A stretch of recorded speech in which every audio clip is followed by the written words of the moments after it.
안녕하세요 여러분. 암을 포함한 모든 질병 피가 답이다. 저자 이은철입니다. 지난번 강의는 혈액의 생성 즉 조율 과정에 대해서 살펴보았습니다. 오늘은 기초과정 제4강 첫 번째 강의입니다. 오늘은 혈관의 종류와 역할에 대하여 살펴보도록 하겠습니다.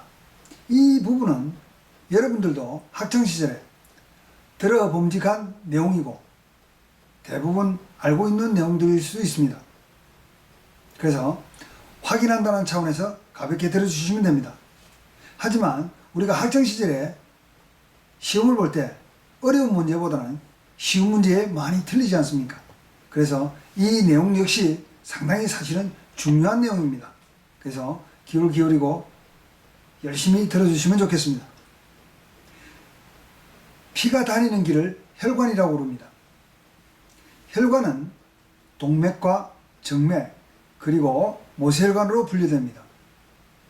동맥과 정맥은 우리가 알고 있는 정형적 핏줄의 형태를 갖추고 있는데 모세혈관은 그렇지 못합니다. 비정형적 형태로서 마치 스펀지에 구멍이 난 것처럼 숭숭 뚫려 있고 세포와 세포 사이를 누비면서 다니고 있습니다. 그 구멍 사이로 혈액을 실어 나르게 되는 거죠. 우리 몸의 수많은 세포 하나하나가 이 모세혈관이 접촉을 하고 있고 산소와 영양을 전달하고 노폐물을 교환한 것은 동맥이나 정맥이 아닌 바로 이 모세혈관이라는 것입니다. 이것은 중요한 사실입니다. 근데 모세혈관은 그 굵기가 0.8 미크론에서 2 미크론에 불과합니다. 1 미크론이라는 것은 앞서 언급한 바대로 1mm를 1000등분해서 그 중에 하나라는 의미입니다. 이렇게 되다 보니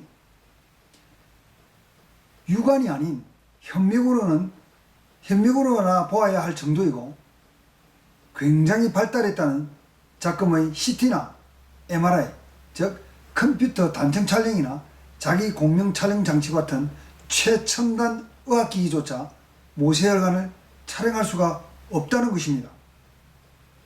촬영이 안 되니 진단을 할 수 없고 진단이 안 되니 치료의 방법이 없는 것입니다. 몸속에 깔린 모세혈관의 길이는 12만 킬로가 넘는다고 합니다. 지구를 3바퀴를 돌아도 남는 길이가 우리 몸속에 깔려 있습니다. 이렇게 긴 모세혈관이 120조 개가 넘는 세포들에게 산소와 영양을 공급하고 있다고 하니 인간의 몸은 참으로 오묘한 창조물이 아니겠습니까?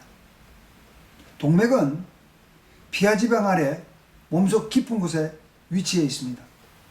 이는 동맥혈관의 굵기도 하지만 심장의 압력을 직접 받고 있기 때문에 상처를 입거나 절단될 경우 혈액이 순식간에 혈관 밖으로 뿜어져 나오므로 순식간에 혈액 부족에 따른 쇼크 사용을 당하게 됩니다.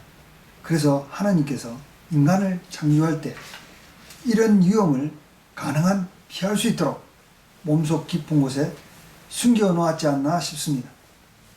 정맥은 몸속에도 있지만 우리 피부 가까이에도 있어 손이나 다리 등에서 눈으로 확인할 수가 있습니다. 다시 말해 눈으로 볼 수 있을 정도로 드러나 있는 혈관은 100% 정맥혈관입니다. 정맥혈관과 동맥혈관은 절단되면 인위적으로 연결해 주지 않으면 안 됩니다. 만약 일정 부분 소실되면 재생도 안 됩니다. 그러나 주사바늘을 찔러 작은 구멍을 내면 그것은 지혈을 시키면 구멍은 곧 메워지게 되고 수술을 위해 절단할 경우에는 바늘로 접합을 해주면 연결은 됩니다. 그러나 모세혈관은 일정 부분 재생이 됩니다. 조직의 일부가 소실되어 모세혈관이 막히고 끊어져도 주변 부위에 다른 모세혈관에 의하여 피가 공급되면 저절로 소실 부분이 재생되거나 우회 혈관을 만들기도 합니다. 사실 너무 가늘고 눈에 보이지도 않아 인위적으로 연결할 수도 없으니 얼마나 다행스러운 일이겠습니까? 중요한 것은 동맥과 모세혈관 그리고 정맥은 서로 연결되어 있다는 불문가지의 사실입니다. 이는 사혈과 질병의 치유 원리에 있어서 지극히 평범하지만 중요한 의미를 가지고 있습니다.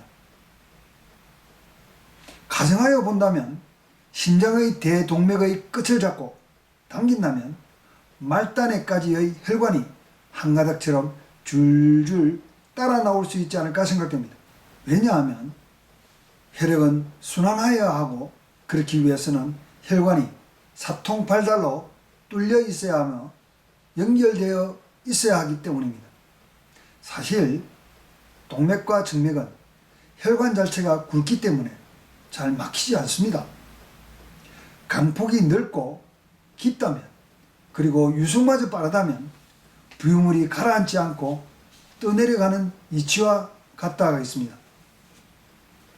그러나 우리가 익히 알고 있는 사실 중 죽상판에 의한 동맥경화가 있는데 특히 심장의 관상동맥이 막힐 경우 심근경색 즉 심장마비를 일으키게 되는데 그 원인은 무엇이고 치료는 어떻게 하고 있을까요?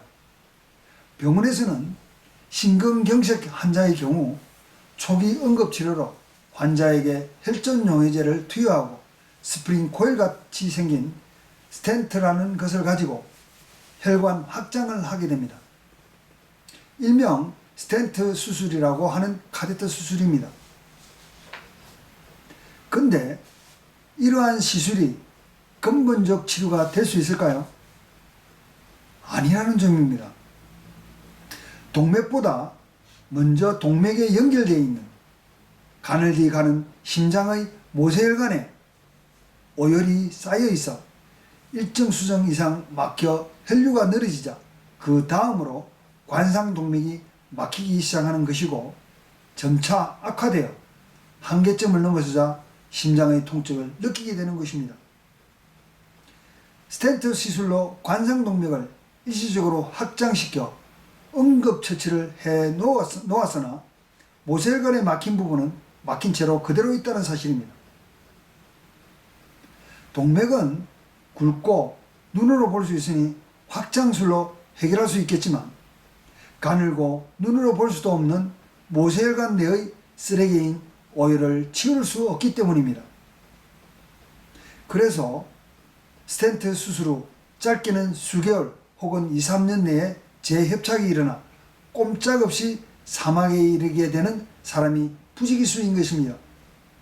심화 과정의 심근경색편에서 자세히 후술하겠습니다만 간략히 설명하면 심장의 모세혈관이 어떤 이유에서건 막히게 되면 동맥혈관의 피는 모세혈관으로 들어갈 수가 없고 모세혈관으로부터 산소와 영양이 풍부한 혈액을 공급받지 못한 심장의 조직세포는 죽게 되는데 이를 괴사라합니다. 심장의 모세혈관으로부터 이 쓰레기들을 치워 혈액을 흐르게 해주면 심장의 모세혈관뿐만 아니라 동맥에 쌓였던 쓰레기마저 혈류가 빨라져 본래의 순환 과정에 의해 치워지고 심장 기능을 되찾게 되는 것입니다. 심화 과정의 심근경색편에서 설명하겠습니다. 더 엄격히 말하면 심장의 관상동맥이 막혀 심장의 압박이나 통증이 오는 것이 아니라 심장을 둘러싸고 있는 모세혈관으로 연결된 심장세포에 혈액이 제대로 공급되지 않음으로써 심장 조직세포의 통증을 유발하고 일정 시간 내에 혈류를 소통하는 조치를 취하지 않을 경우 불가역적인 괴사가 일어나게 되는 것입니다. 불가역적 괴사의 부분도 고급 과정의 심장편에서 자세히 설명하게 될 것입니다. 이것으로 기초과정 제4강 첫 시간을 마치고 제4강 두 번째 동영상에서 뵙도록 하겠습니다. 두 번째 동영상에서는 혈액의 정화 과정과 순환 과정에 대하여 알아보도록 하겠습니다. 감사합니다. 구독과 좋아요는 저에게 큰 힘이 됩니다. 평안한 일상 되시기